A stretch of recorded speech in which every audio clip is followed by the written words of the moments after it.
여러분 지난 12주간 동안 또 말씀으로만 하면 오늘까지 7주간 동안 정말 일상이 기적으로 그렇게 여러분에게 감격과 은혜가 있으셨습니까? 아멘. 감사합니다. 그저 난 매일 그냥 똑같아. 사는 게 그거지 라고 이야기했던 우리의 태도, 삶, 또 우리의 마음이 일상이 밥 먹는 것조차, 저 요새 밥 먹을 때마다 정말 너무 감사해요. 밥 먹는 것조차 기적이구나, 기적이구나. 또 지난 한 주간에 이제 특별한 일이 있었는데 저희 집에 고양이가 한 마리 와 있습니다. 한 주간 내내, 지지난 주간부터. 딸이 해외 리트릿 연수 가면서 보름 동안 맡겼는데 저도 몰랐어요. 제가 고양이 털 알레르기가 있더라고요. 그래서 첫날 왔을 때 만지니까 온몸이 가렵고 이 목 밑이 빨갛게 일어나서 그래서 이거 큰일 났다라고 토요일 날 왔을 때 생각을 했는데 아내가 또 어떻게 미리 이제 제가 그럴 줄 알고 알러지 약을 준비를 해줬어요. 그래서 얼른 알러지 약을 먹으면서 야 얘를 갖다가 보름 동안 봐줘야 되는데 이게 하나님 이 알러지 약 먹고 없어지게 해주세요 하고 그렇게 기도를 하고 먹었습니다. 하나님께서 그 기도를 들어주셔서 오늘 일주일 내내 이제 고양이 털을 늘 비켜주는데 알러지가 없어요. 네, 참 기가 막힙니다라고 제가 한 수요일 날쯤 아마 그렇게 기도를 했거든요. 제가 이제 화장실에 들어갔다 새벽에 4시에 이제 화장실에서 딱 나오면 화장실 문 앞을 딱 지키고 있어요. 지방은 원래 애들 있던 방 2층에 꾸며놔서 거실까지 왔다 갔다 마음대로 하고 이제 안방하고 제 방은 문을 아예 닫아놔서 못 가게 하는데 새벽마다 그런 것이 처음에는 저도 좀 놀라고 어색했는데 한 수요일쯤 되니까 야 문을 열면 애가 여기 있겠지 라고 생각하고 문을 여는데 굉장히 아주 애교가 없는 아주 그냥 쿨한 맹한 애거든요. 근데 꼭 그때마다 밥을 이제 하루에 2번 주는데 이 밥을 달라고 아주 애절한 표정으로 화장실 문 앞에 딱 앉아가지고 저를 쳐다보면서 절대로 어디 갔다 와도 야옹하고 안 달려오거든요. 그때만은 이제 문 열기를 기다렸다가 야옹하면서 굉장히 친근한 척을 하는데 그 모습을 보면서 누구한테도 곁을 안 주거든요. 딸에도 얘기하고 저도 알고 있는데 그때 그 모습을 보면서 야, 참 네가 그런 게 기적이다. 알러지 있는 나를 향해서 먹을 것 주세요 하고 야옹하고 그걸 반갑게 맞아줄 수 있는 것. 저는 이 동물을 싫어하지 않아요. 어려서부터 많이 키웠는데 제가 이제 대학 다닐 때부터 저희 할머님 말씀도 있고 절대 동물은 나는 방 안에서는 안 키우겠어라고 아예 다짐을 했거든요. 근데 그렇게 다짐한 우리 집에 와서 새벽마다 아주 애절한 모양을 보고 평소에 절대 안 하는 애교를 부리는 얘를 보면서 체질과 안 맞는 제가 그걸 반갑고 그래서 마구 일어났어 하고 아직 밥 시간 아니야 라고 그렇게 대화하듯이 할 수 있는 그 짧은 시간들이 참 기적과 같은 시간이다. 그 시간이 하루 24시간인데 요 시간 애들하고 대화할 때 아내하고 대화하는 시간 그리고 주변 사람하고 대화하는 시간 그 시간 모두가 참 기적과 같다라고 하는 것을 절절히 더 저부터 느낄 수 있었습니다. 그래서 야 하나님 은혜의 시간이 바로 오늘이구나라고 늘 고백하시는 여러분 되시길 바랍니다. 그런데 이렇게 예수님과 일상의 기적을 체험하며 사는 것이 실제 하나님이 우리에게 계획해 주신 것이에요. 그래서 아내를 만난 것이 기적이고 아내와 같이 남편과 같이 살아가게 하신 것이 기적이고 내 이 몸을 통해서 우리 가정에 이런 애들을 주신 것이 또 기적이고 이런 직장 무엇보다 이렇게 예배드릴 수 있는 것이 기적입니다 라고 우린 분명히 고백을 하잖아요. 근데 머리로는 깨달았지만 그걸 믿음으로 반응하기는 참 어렵습니다. 여전히 일상의 기적이 경험하기가 난 힘듭니다라고 생각하시는 분들이 의외로 굉장히 많이 있습니다. 그런데 일상이 기적입니다라고 하는 이 고백 앞에서 정말 일상의 기적이 되는 굉장히 중요한 요소가 있는데 여러분 그게 뭔지 아십니까? 말입니다. 우리가 늘 말하고 살잖아요. 그런데 이 말 속에는 기적을 일으키는 하나님의 역사가 있습니다. 그래서 믿음의 말을 하는 거예요. 그래서 말 가지고 우리가 일상에서 하나님의 역사를 우리 말 때문에, 내 말 때문에 경험할 수 있는 것입니다. 내 말 한마디에 기적이 일어난다. 여러분 그것을 머리로만 생각할 뿐만 아니라 말할 때마다 한번 믿어보세요. 기가 막힙니다. 어떤 여자 젊은 성도님이요.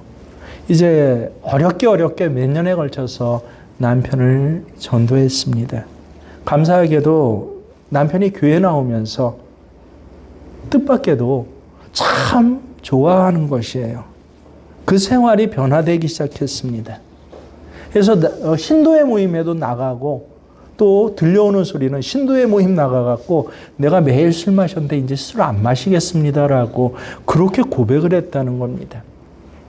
직장에서도 나 술 끊었습니다 하고 아예 직장 동료 그리고 밑에 후배들 앞에 선언을 했습니다. 근데 이 남편이 이혼해 갈 정도로 늦게까지 매일 술을 마시던 그런 남편이었거든요. 놀랍게도 교회에 나오고 예배 드리면서 또 이 성도들과 교제의 시간을 가지면서 한순간에 변화한 것입니다. 참 좋았어요. 기뻤어요. 근데 하루는요, 남편이 하루 종일 연락이 안 돼요. 아무 연락이 없도록 밤늦도록 그 전처럼 들어오질 않는 것이에요. 전화도 안 되는 거예요. 아내는 마음속에 좋아했던 만큼 마음속에 화가 났어요. 이 남편 술 끊었다더니 또다시 먹기 시작한다라고 화가 나갖고 그래서 팔짱 찌고 아예 이 거실 소파에 앉아서 언제 들어오나 보자 하고 그때부터 시간을 보니까 그때부터 시간은 뭐예요? 화가 초가 지나갈수록 쌓아져 가는 거예요. 자정이 넘었습니다. 마음속으로 교회까지 가서 간증까지 해놓고 사람들 앞에서 이야기까지 공언해 놓고 어떻게 남자가 그럴 수가 있어. 이런 남편하고 내가 살 수 있나 없나. 그걸 막 시간 초시계가 갈 때마다 그 화가 쌓여지고 고민이 되기 시작합니다. 자정이 훨씬 지나고 나서 현관문을 삐걱 열고 남편이 들어오는데 이 신발을 벗자마자 한마디를 딱 했습니다. 이 위선자, 이 거짓말쟁이. 그런데요. 뭔가 반응을 할 줄 알았던 남편이 아무 말 없이 들어가서 씻고 잠을 잤습니다. 근데 이 아내가 소파에 있다가 이상한 게 술 냄새가 나지 않더라는 것이에요. 그래도 화가 난 게 있으니까 그러니까 아무 말도 안 하고 있다가 아침에 일어나 보니까 남편이 그냥 아무 기척도 내지 않고 회사로 가버린 것입니다. 아내가 야 어제 내가 좀 그랬나 라고 생각해서 이 점심시간 때 남편에게 전화를 했다고 합니다. 이 남편이 전화를 받더니 딱 한마디 하더래요. 나 이제부터 교회 안 나가. 나중에 알고 보니까요. 사실 그날 저녁에 회사에서 남편이 담당했던 프로젝터가 갑자기 뭐가 잘못되어서 그거를 수습하느라고 밤새도록 그렇게 뻘뻘거리면서 그렇게 들어왔는데 현관문 열고 들어오자마자 이 위선자, 거짓말쟁이 자기를 교회로 인도했던 그 아내가 그러니까 마음이 차갑게 굳어진 거예요.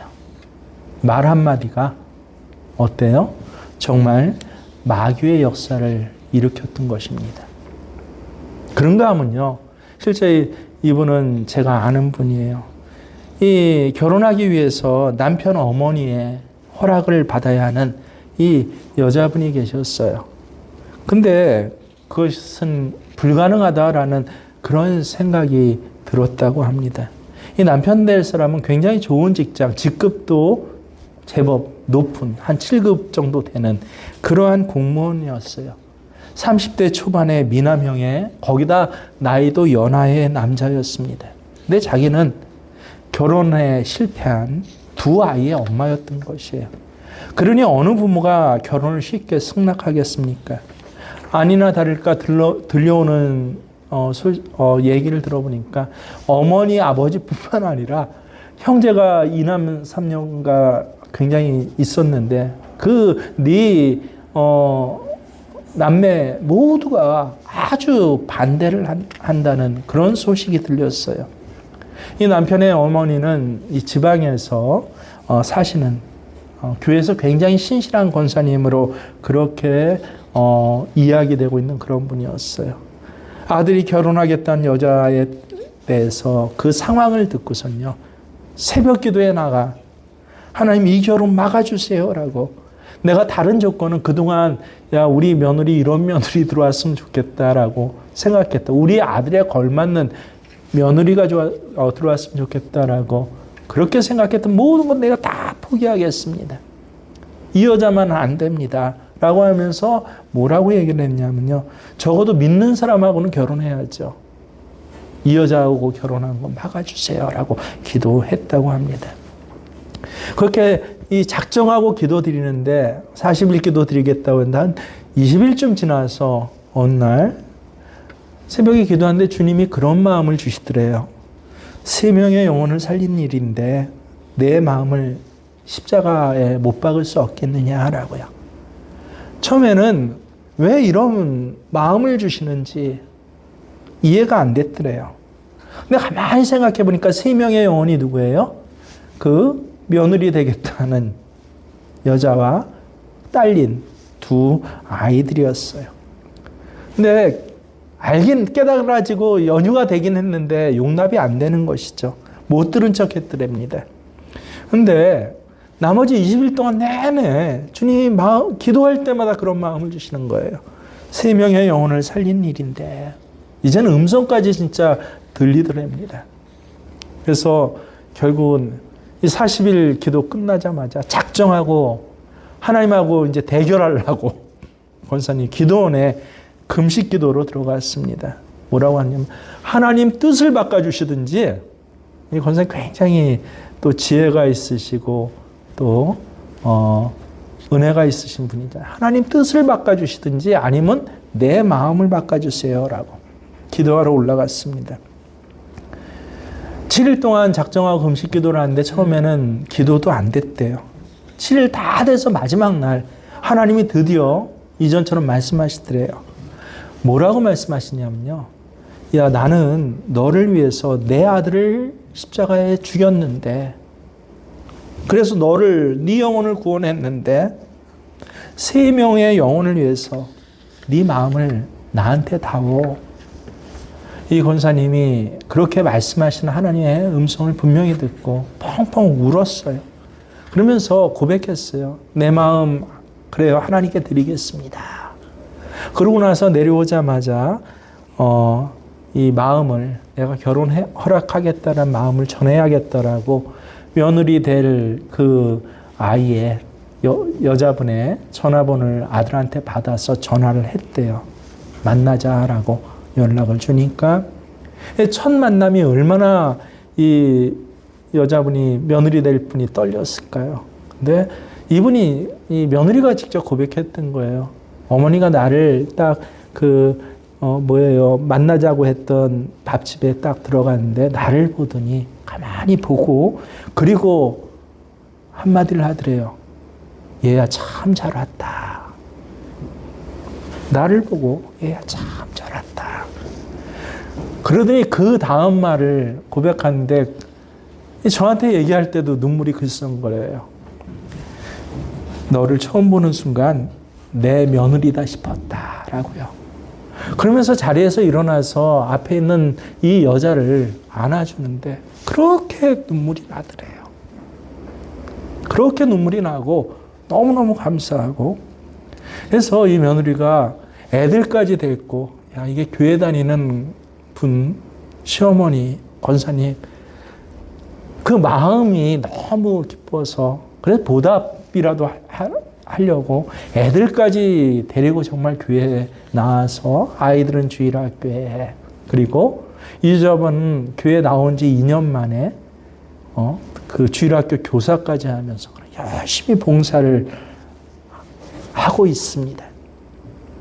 여러분 세상에 이것보다 더 놀라운 전도가 어디 있습니까? 말 한마디에 말 한마디 참 잘했다. 처음 보는 순간 내 며느리다 싶더라. 이 말 한마디에 영혼이 죽고 살아나는 역사가 있습니다. 성도의 말은요, 그렇게 능력이 있습니다. 오늘 본문의 메시지가 여러분 뭐라고 생각하십니까? 예수님께서 기도하러 이제 변화산에 올라가셨을 때 밑에서 기다리던 제자들에게 한 아버지가 찾아왔어요. 내 아들이 귀신 들렸습니다. 이 아이를 고쳐주세요. 제자들이 그 아이를 고치려고 애를 씁니다. 근데 고쳐지지가 않아요. 그때 예수님 마침 산에서 내려오시는 것을 보시고 이 아버지가 저분이 예수님이신가 직감했죠. 이 아들을 데리고 예수님 앞에 가서 엎드려요. 그래서 내 아들을 고쳐주세요. 예수님께서 그래 하더니 이 아이에게 다가가니까 이 아이 안에 있던 귀신이 더 예수님 보고 깜짝 놀라 발작을 하고 난리를 칩니다. 그걸 옆에서 보고 있던 아버지가 더 당황했어요. 그래서 무슨 말을 합니까? 22절에 보세요. 귀신이 그를 죽이려고 불과 물에 자주 던졌나이다. 이 아이에 대한 것을 얘기하면서 자기 얘기를 뭐라고 해요? 그러나 무엇을 하실 수 있거든 나를 좀 불쌍히 여겨주세요. 근데 이 아버지의 한마디를 듣고 예수님이 정말 성경을 찾아보세요. 그 누군가 예수님 앞에 하는 말을 듣고 이렇게 심각하게 반응을 하고 책망하신 적이 별로 없어요. 바리새인들이나 율법학자들, 사두개인들하고 얘기할 때 책망하는 것보다 훨씬 더 큰 책망을 하세요. 할 수 있거든이 무슨 말이냐? 믿는 자에겐 능히 하지 못할 일이 없느니라. 예수님의 책망이 얼마나 컸든지 얼마나 무겁게 다가왔든지 이 아버지가 갑자기 말을 바꿔서 한 말이 24절이에요. 내가 믿나이다. 나의 믿음 없는 것을 도와주소서. 여러분 이 아버지의 말을 가만히 보세요. 내가 믿나이다. 믿는데요. 근데 그 뒤에 또 뭐라 그래요? 믿음이 없대요. 이거는 사실 말도 안 되는 말이에요. 자기가 도무지 무슨 말을 하고 있는지도 모르고 예수님이 너무 심각하게 책망을 하니까 깜짝 놀라서 자기도 모르게 내뱉고 있는 말입니다. 예수님은 아버지를 책망하셨지만 이 아들을 귀신 쫓아내어 주셨어요. 오늘 이 본문이 주는 교훈 굉장히 많습니다. 그런데 무엇보다 여러분 우리가 이 아버지가 초점이 아니라 예수님과 말씀하신 예수님의 초점 맞춰보면요. 예수님께서 왜 저렇게 심각하고 왜 저렇게 화나실 정도로 말씀하셨습니까? 할 수 있거든이 무엇이냐? 예수님은 믿음 없는 말을 이렇게까지 심각하게 받아들이시는구나라는 것을 여러분 깨달으실 수 있어야 합니다. 예수님 굉장히 온유하신 분이에요. 심지어는 가늠하다 들켜온 이 창녀 여인에게도 너 죄 없어. 괜찮아. 이제 죄 짓지 마. 나도 너 용서해 줄게. 이러면 예수님이잖아요. 몰라서 이리저리 치고 하는 사람에게 괜찮아. 다 용납해 주시고 사정을 아시고 위로해 주시고 일으켜 세워주시는 분이 예수님이잖아요. 얼마나 온유하신 분이십니까? 그런데 예수님께서 뭐라고 그래요? 그 온유하신 예수님께서 그 예수님조차도 너무 심각하게 책망하고 계시는 것, 이게 뭐예요? 바로 바로 믿음 없는 말이다라고 하는 것. 이걸 우리가 정말 깨달을 수 있어야 합니다. 우리는 살면서 여러분 뭐 오늘은 곧장 일어나서 예배 준비에 초점 맞추고 왔지만 여러분 어제 내가 한 말 중에서 혹시 이런 말 없었습니까? 아 힘들어. 짜증나. 죽겠어. 아 넌 안 돼. 죽겠어. 넌 안 돼. 여러분 이 말을 우리가 툭툭 나도 모르게 내뱉었다라고 한다면 오늘 이 귀신 들린 아이의 아버지가 내뱉은 말이 뭐예요? 할 수 있으시거든. 뭐라고 좀 해주세요. 이 말하고 다른 것이 무엇입니까? 나는 잘 몰랐지만 언제나 내 안에 또 나와 함께 계신 주님이 내가 힘들어 죽겠어 짜증나라고 할 때 그때 주님이 옆에서 듣고 계실 때 주님께서는 어떻게 들으셨을까요? 굉장히 마음 아파하시지 않았을까요? 실제 이 목회자 모임에서 어느 목사님이 하여튼 교회에 대해서 계속 부정적인 말을 하는 것이 너무 듣기 싫었어요. 듣다 못해서 목사님 하나님 믿어요? 라고 그 옆에 있는 어린 목사님이 얘기를 했다고 합니다.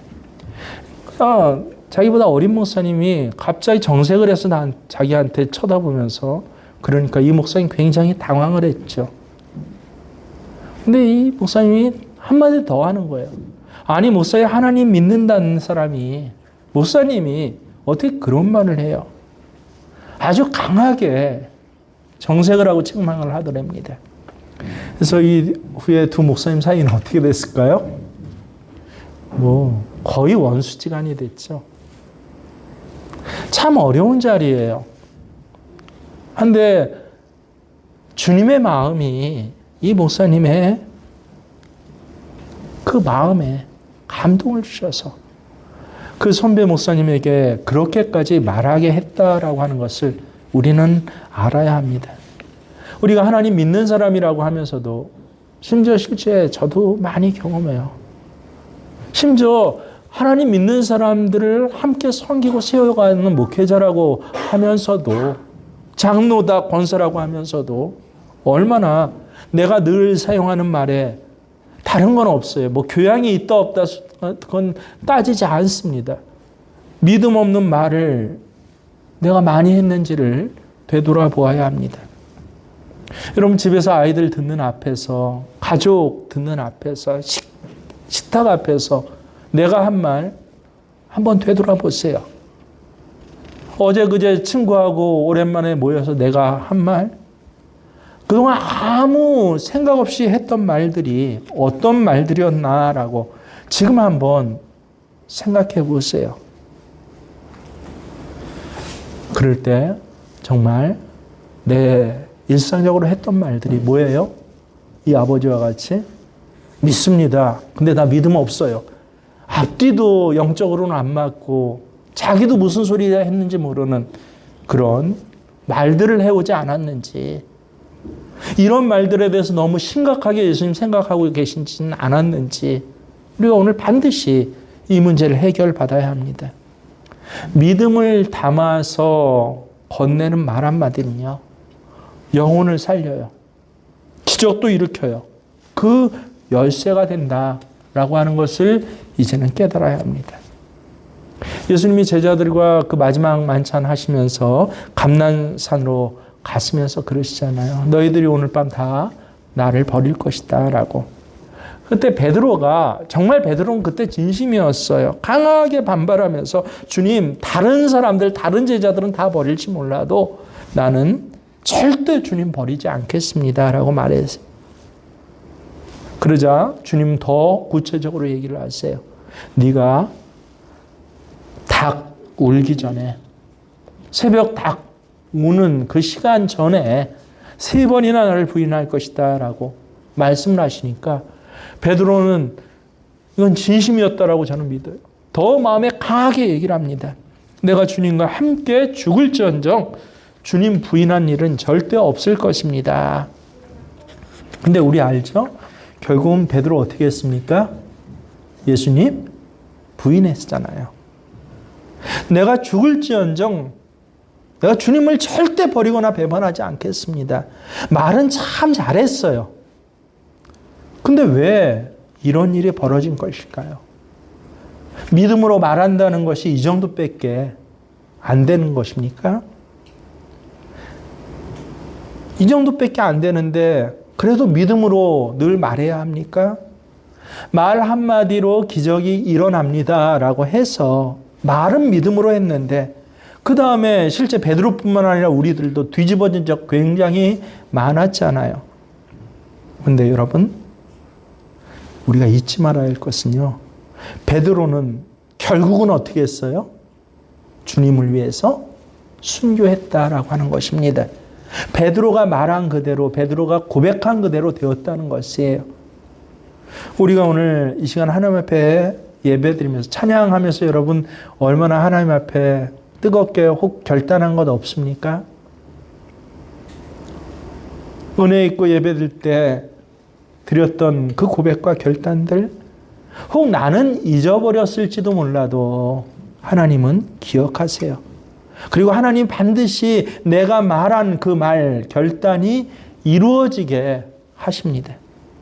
이건 굉장히 중요합니다. 우리 말 한마디가 우리 인생에, 내가 한 이 말 한마디가 내 인생에 하나님의 기적을 일으키는 것, 이게 성도의 능력이라는 거 아십니까? 네가 말한 대로 되리라.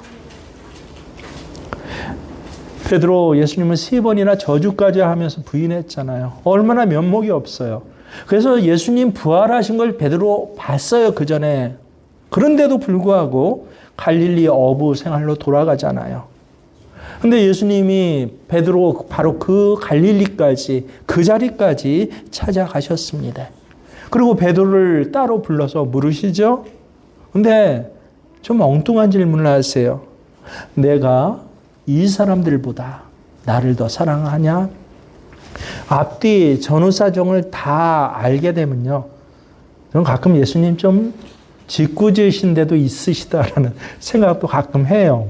저도 애들한테 이렇게 짓궂게 그렇게 하는 경우가 있기 때문에 예수님 이 질문하신 것도 그렇게 보이기도 하는 거죠. 근데 결국은 예수님은 어떻게 하세요? 이렇게 좀 엉뚱하고 짓궂어 보이는, 3번이나 예수님을 저주까지 하면서 부인했던 베드로에게 나 사랑해 하고 아주 진지하게 물어보시는 것, 이건 베드로에게 굉장히 당황스러운 일이에요. 그럼에도 불구하고 베드로 입술을 통해서 3번을 내가 주님을 사랑합니다라고 예수님 그렇게 고백하게 하셨어요. 베드로가 고백한 거 아니에요. 예수님이 고백하게 하셨어요. 베드로가 내가 주님을 사랑합니다, 그것도 한 번도 아니라 3번씩이나 고백한 이 고백, 이 말이 나중에 보니까 야, 이건 굉장한 능력이 있었구나. 그래서 예수님이 베드로에게 쥐어짜는 것처럼이라도 해서라도 내가 주님을 사랑합니다라고 3번을 고백하게 했구나라고 하는 것을 여러분 깨닫게 됩니다. 내가 주님을 사랑합니다. 이 말 한마디에 죄사함의 능력이 있었어요. 이 고백을 하는 순간 베드로 마음속에 얼마나 엉어리져 있어요. 예수님 부활하신 거 보고도 도망했잖아요, 사실은요. 너무 창피해서, 너무 부끄러워서, 너무 죄책감이 많아서. 근데 이 고백을 하는 순간 베드로의 이 죄책감, 마음의 벽이 다 무너졌던 것입니다. 두 번째, 주님 사랑합니다라고 고백할 때 기가 막혀요.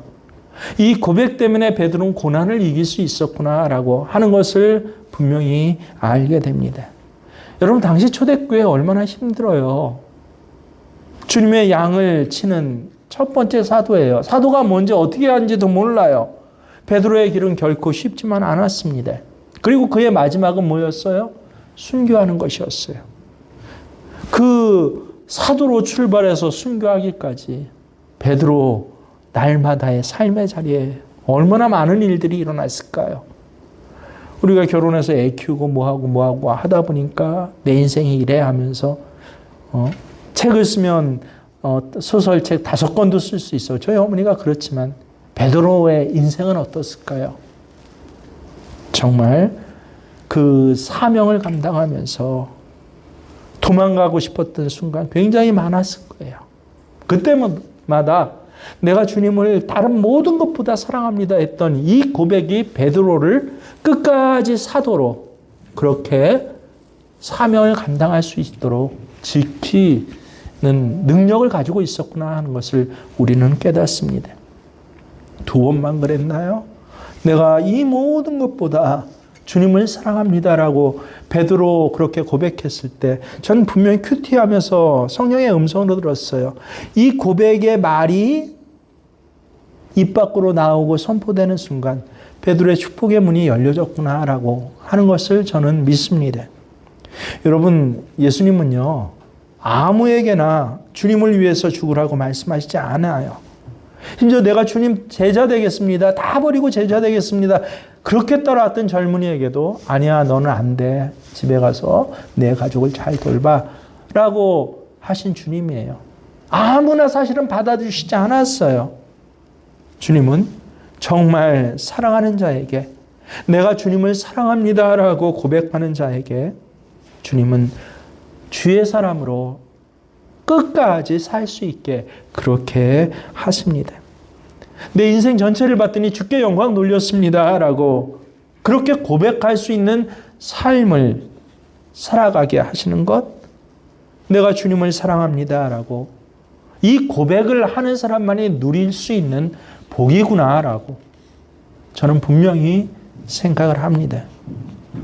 그래서 그 다음부터 여러분, 제가 늘 하는 말이기도 하지만 무슨 말을 하든지 한번 거르고 말하는 습관을 들여야 합니다. 이 말이 정말 믿음의 말인가? 여러분, 무슨 뜻이에요? 기도하고 말하는 습관 가지라라고 하는 것입니다. 귀신 들린 이 아들의 아비가 내가 있나이다. 근데 믿음 없는 걸 도와주세요라고 말도 안 되는 말을 하는 것 같지만 이 아비는 이때 보세요. 믿음에 대해서 확인하는 그 요청과 기도를 하고 있는 거예요. 이제 무슨 말을 하든지 꼭 생각해보고 말하는 습관을 우리는 길러야 합니다. 아무 생각 없이 나오는 말요. 몸에서 나오는 말 있잖아. 피곤해, 짜증내, 힘들어, 죽겠어. 생각 없이 나오는 말들, 기도 없이 나오는 말들은요. 꼭 공통점이 하나 있는데 믿음 없는 말이 나와요. 짜증나. 혹시 어제도 그런 분 계십니까? 내 속에서 이 말이 몸에서 나오려고 할 때 꼭 한번 멈춰줘서 물어보세요. 짜증나. 이거 주님 내게 주시는 말입니까? 한번 확인하고 이야기해야 합니다. 그럴 때 그의 품성, 그의 인격이 말이 되는 것이에요. 신앙이 말이 되는 것이에요. 성경을 보세요. 말 한마디로, 내 말 한마디로 기적을 일으킬 수 있는 게 저예요. 여러분이에요. 왜냐하면 하나님께서 약속하셨어요. 세상 사람들은 말 한마디로 기적 못 일으켜요. 놀랍게도 저와 여러분만이 말 한마디로 기적을 일으킵니다. 오늘 본문 잘 보세요. 제자들이 왜 우리는 귀신 쫓아내지 못했습니까? 라고 질문을 할 때 28절에 뭐라고 그러죠? 우리는 어찌하여 능히 그 귀신을 쫓아내지 못하였나이까? 왜 이런 질문한지 아세요? 제자들 입장에서는 참 이상한 일이에요. 바로 2일 전에 어떤 사건이 나오냐면요. 제자들은 직접 귀신도 쫓아내고 병도 고쳤던 그런 체험을 했기 때문에 그렇습니다. 예수님이 12제자와 그 70명의 제자들을 전도하러 보낼 때 능력을 주시거든요. 병 고칠 수 있는 능력, 귀신 쫓아낼 수 있는 능력과 권세를 줘서 보내셔요. 제자들이 돌아와서 보고할 때 얼마나 신나서 보고합니까? 선생님 굉장하대요. 우리가 말을 하니까 병자도 낫고 귀신들도 항복하더이다 라고 이렇게 신나서 보고를 합니다. 그게 바로 며칠 전이에요. 그러니까 이번에도 어때요? 이 귀신 들린 아이 고칠 수 있을 줄 알았어요. 나사렛 예수의 이름으로 귀신아 나갈지어다 라고 분명히 고칠 수 있을 줄 알았는데 근데 이번에는 안 나가는 거예요. 안 고쳐져요. 지난번과 달라요. 그러자 이 사람들의 마음속에 오히려 의심과 두려움이 임했습니다. 안 되네. 이젠 능력이 사라졌나 봐. 우리 흔히 사실 이런 말 하죠. 이제 나이 먹고 힘들어서 안 되나 봐. 이제 직장 그만두고 돈 없어서 안 되나 봐. 이제 무릎 다리에 힘 빠지니까 안 되나 봐. 전에는 됐는데. 근데 이런 사람들에게 예수님이 그 이유를 말씀하셨어요. 29절에 뭐라고 하세요? 이르시되 뭐라고 하십니까? 기도 외에는. 이유가 다른 게 있는 게 아니에요. 직장 그만두고 은퇴해서 아닙니다. 혹은 좋은 직장 갖지 못해서 아니에요. 나이 먹고 힘 빠졌기 때문에 늙어서가 아니에요. 그 이유는 뭐라고 해요? 기도 외에는. 기도하지 않았기 때문이다라고 하는 거죠. 그 이전에는 정말 귀신도 쫓아나고 병도 고쳐내는 체험과 권세, 그 능력들을 체험했다고 할지라도 기도 없으면 이제는 안 되는 거예요. 여러분, 이 기도가 무슨 뜻이죠? 지난주 예배 잘 드린 분은 이제 명확하게 아실 거예요. 오늘 말씀이자 7주간의 말씀의 결론이에요. 지난주에 기도가 무엇입니까? 딴 거 아니라고 그랬죠. 기도가 뭐다? 예수님을 눈 맞춰서 바라보는 거. 이게 기도예요. 우리는 우리 자신에게서부터 능력이 있어서 어떤 역사가 일어난 것이 아니다. 내 안에 계신 주님의 능력이 내가 하는 말을 통해서 역사하시는 거예요. 어제까지는 나를 통해서 기적과 같은 일들이 일어났어요. 근데 오늘은요. 오늘의 나를 통해서 내 안에 계시는 예수님이 내 입술을 통해서 역사하시는 거예요. 하는 것, 이게 바로 기도예요. 그래서 기도 외에는 기도가 필요하다라고 하는 것입니다. 여러분, 믿음이 작다 크다 하는 거 뭐 갖고 판단을 하시죠? 지난 시간에 분명히 배웠죠? 믿음이 작다는 것은요, 기적만 바라보는 그런 믿음이에요. 반면에 믿음이 크다라고 하는 것은 예수님을 바라보는 믿음입니다. 기적을 바라보는 믿음을 갖고 있으면요, 기적 일어날 때는 정말 세상 다 가진 것 같고 또 굉장히 내 믿음이 강하고 커진 것 같지만, 근데 기적이 일어나지 않고 역사가 일어나지 않으면요, 반대로 그만큼 더 한순간에 좌절하게 되는 것입니다. 그러니까 이런 사람들은 믿음이 요동을 치는 거죠. 정말 얼마나 요동치는지 몰라요. 요새 세상을 보고 성도들을 보면요. 지난 경험이나 문제, 형편을 바라볼 때, 그걸 먼저 바라볼 때는 여러분 믿음이 요동칩니다. 순간순간 믿음이 뒤집어져요. 오늘 남편의 눈초리 하나 갖고 내 믿음이 뒤집어지는 거 아십니까? 믿음하고 남편 눈초리가 무슨 상관이에요? 근데 기적만 바라보니까 이 남편이 내가 원하는 모습을 기적과 같이 보여지게 그것만 바라보니까 요동쳐요. 뒤집어져요. 예배 드릴 때, 말씀 드릴 땐 또 믿음이 막 일어나는 것 같죠? 근데 집에 가면요, 아닌 것 같기도 하고. 왜요? 기적에다 초점 맞추니까요. 그런데 예수님께 초점 맞춘 사람은요, 상황과 여건이 어떤 변화가 오든지 요동이 없어요. 주님이 나와 함께 계신 것, 함께 계실까? 어떻게 알아요? 지금 내가 주여라고 내 인생의 주인으로 주님을 고백하는 것, 이건 주님 함께 계시지 않으면 할 수 없는 일이에요. 내가 주님을 아버지라고, 내 아버지라고 고백할 수 있는 것, 이게 바로 주님이 함께 계신 증거입니다. 그래서 예수님께 초점 맞추면요, 그 믿음은 요동함이 없어요. 지금도 주님 함께 계신데 그 주님을 지금 바라보고 있잖아요. 문제는 정말 산더미 같지만 겨자씨만한 믿음일지라도 그 문제가 주님께 초점 맞출 때 주님 앞에 점점 작아지는 것이에요. 빌립보서 4장 6절에서 바울이 뭐라고 그럽니까? 아무 염려하지 말고 모든 일에 기도와 간구로. 이게 바로 초대교회의 영적인 분위기였어요. 아무것도 염려하지 않는 것. 문제 많아요. 산더미 같아요. 여러분 20대는 20대의 문제가 있고요. 정말 그거 갖고 죽는 사람들 얼마나 많아요. 30대는 30대의 문제가 있고 청년은 청년의 문제 있고 애엄마는 애엄마의 문제가 있잖아요. 노인은 노인의 산더미와 같은 문제가 있어요.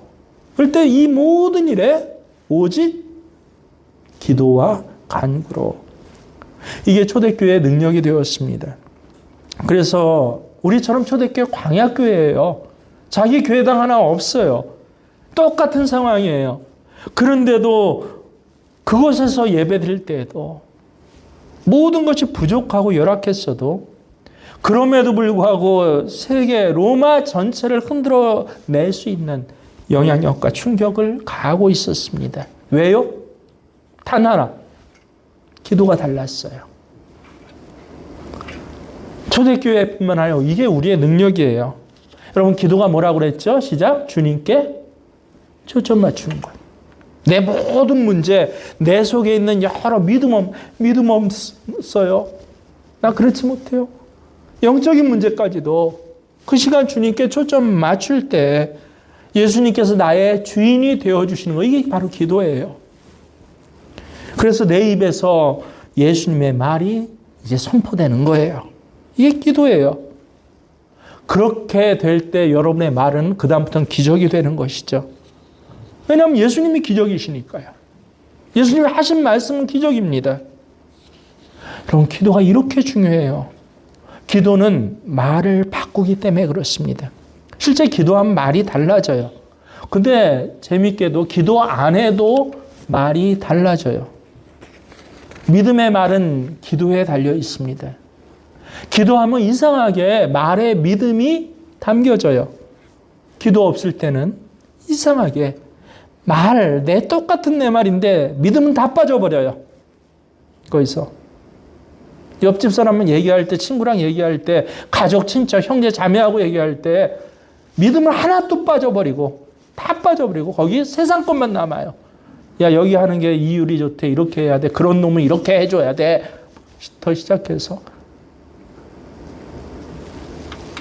그래서 같은 입인데 하나님의 역사가 달라지는 거예요.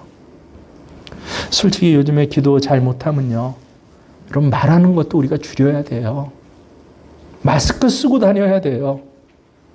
집에서도 교회에서도 직장 나가서도. 왜요? 말할수록 믿음 없는 말만 나와요. 기도 안 하고 하는 말은 다 믿음 없는 말이에요. 심지어 내 애기 새끼까지 믿음 없는 말이에요. 어머니 아버지한테 믿음 없는 말만 해요. 믿음 없는 말이 내뱉어지면 어떻게 된다고요? 삶이 요동쳐요. 내 말 때문에 삶이 요동쳐요.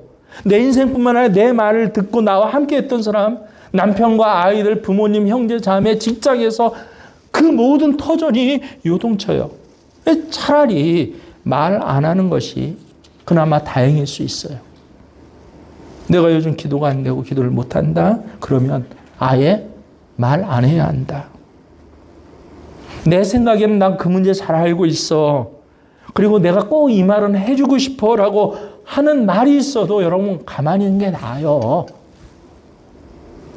그게 답답하면 기도하고, 정말 기도하고 무슨 말이든지. 왜요? 기도하면 말이 달라지니까요. 내 입에서 믿음의 말이 나오니까. 근데 내가 하는 말이 아니라 사실은 내 안에 계신 주님이 내 입술을 통해서 내 이 목을 통해서 그렇게 말하게 하시는 주님의 말이 나오는 것이에요. 무엇보다 가장 중요한 것이 무엇입니까? 말과 믿음이 다른 것을 반드시 고쳐야 합니다. 우리도 믿음의 말을 안 하는 것 아니에요. 기적이 일어난 말을 안 하는 것 아니에요. 근데 믿음이 그 말에 담겨 있지 않으니까 역사가 안 나타나는 거예요. 최영덕 권사님 우리 찬미예수 참 찬양 좋아하잖아요. 이분은 찬양에 은사가 있는 분인데 이분이 이런 고백을 했어요. 청소년 때부터 가장 수백 곡을 편집을 하고 직접 작곡도 했는데 내가 가장 좋아하는 찬양은 수없이 내가 부르면서 울었던 찬양은 내가 그리스도와 함께 십자가에서 못 박혔나니 라고 그렇게 고백을 해요. 수련회만 가면 이 찬양하면서 울고불고 다 했대요. 근데 이분이 이제 30세가 넘었어요. 그때 자신의 모습을 회상하면서 내가 왜 그 찬양을 보고 그렇게 울면서 은혜 받았나를 문득 떠오르다가 그때 그거 참 잘못됐었다라고 하는 것을 직접 고백하는 거예요. 부르기는 목소리는 뭐라고 말해요? 그리스도와 함께 십자가에 못 박혔나니 하는데 실제 그때 마음속에서는 뭐라고 했냐면요. 주님 저는 안 죽었어요. 아직 제 마음대로 살고 있어요. 주님 회개합니다. 이제 주님 나 죽을게요. 정말 한 번 더 기회를 주세요. 주님 저를 죽여주세요. 이렇게 회개하고 결단하면서 그 찬송을 불렀다는 거예요. 그럼 자기 스스로가 내가 왜 그랬을까? 어떻게 이럴 수 있을까? 그렇게 간증하는 겁니다. 아니 이미 죽었다고 난 그리스도와 함께 못 박혔다고 입으로 노래를 해요. 입으로 말을 해요. 고백을 하는데 속으로는 그 말하는 순간 뭐라고 생각해요? 나 죽여주세요. 나 안 죽었어요. 어떻게 내가 그럴 수가 있었지? 고백은 죽었다고 고백하고 마음은 아직 나 안 죽었다고 죽여달라고 찬송 부르는데 근데 그게 어마어마하게 은혜가 됐대요. 기가 막히는 말을 합니다. 그때 받은 내 은혜는 어떤 은혜예요? 오히려 더 좌절하게 만드는 은혜였던 거예요. 우리가 알고 있는 말씀 엄청난 능력이 있습니다. 성경 말씀 모두 한 절 한 절이 거기에 믿음이 담겨지면 정말 그건 기적이에요. 문제는 뭐예요? 그 말씀에 믿음을 담아서 고백하지 못하는 거예요. 하나님이 독생자를 주시기까지 나를 사랑하신다라고 이렇게 나를 하나님 사랑하셔 하면서 이 말씀을 읽으면서 믿음을 안 담아요. 그랬더니 어때요? 말씀 그렇게 읽는데 온통 염려만 내가 가득해요. 모든 것이 협력해서 선을 이루리라. 아멘. 말은 그렇게 하는데 거기 믿음이 안 담겼으니까 뭐 조금만 일어나면 원망합니다. 세상 끝날까지 너희와 항상 함께 하리라 라고 예수님 말씀하신 이 말씀은 오늘도 읽었는데 여전히 은밀한 죄 짓고 살아요. 함께 하신 예수님에 대해서 믿음이 안 담겨 있어요. 성찬식 때마다 요새는 참 분위기 많이 바뀌었는데 전 대학원 와서도 성찬식 때마다 울었어요. 실제로. 주님 살입니다. 주님의 피입니다. 라고 성경 그 한 구절을 읽으면서 너무 감사해서 감격하면서도 인격적으로는 주님을 먹고 주님을 마시는데도 인격적으로는 예수를 만나지 못했어요. 엄청난 믿음의 고백을 해요. 말로는요. 근데 믿음을 담지 못해요. 믿음으로 반응하지 못하는 것이에요. 그래서 하나님 주신 말씀은요. 거기에 뭐를 담아야 돼요? 내 믿음을 담고 내 믿음을 고백할 때야 내 입술을 통해서 선포된 말이 엄청난 역사가 되고 기적이 일어난다라고 하는 것입니다. 그래서 여러분 결단하세요. 이제는 무슨 말을 하더라도 그냥 생각 없이 얘기하는 게 아니라 나 믿음 담아서 얘기하겠습니다. 주님이 하라는 말로 하겠습니다. 라고.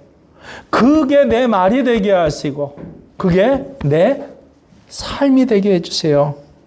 말과 믿음이 뭐가 돼야 돼요? 이제 하나가 돼야 돼요. 말씀에 믿음이 담겨지면 그 놀라운 기적과 같은 역사가 때로는 일상생활 속에서 때로는 죽은 자조차 살아나는 그런 놀라운 능력의 삶이 저와 여러분에게 일어나기를 축원합니다.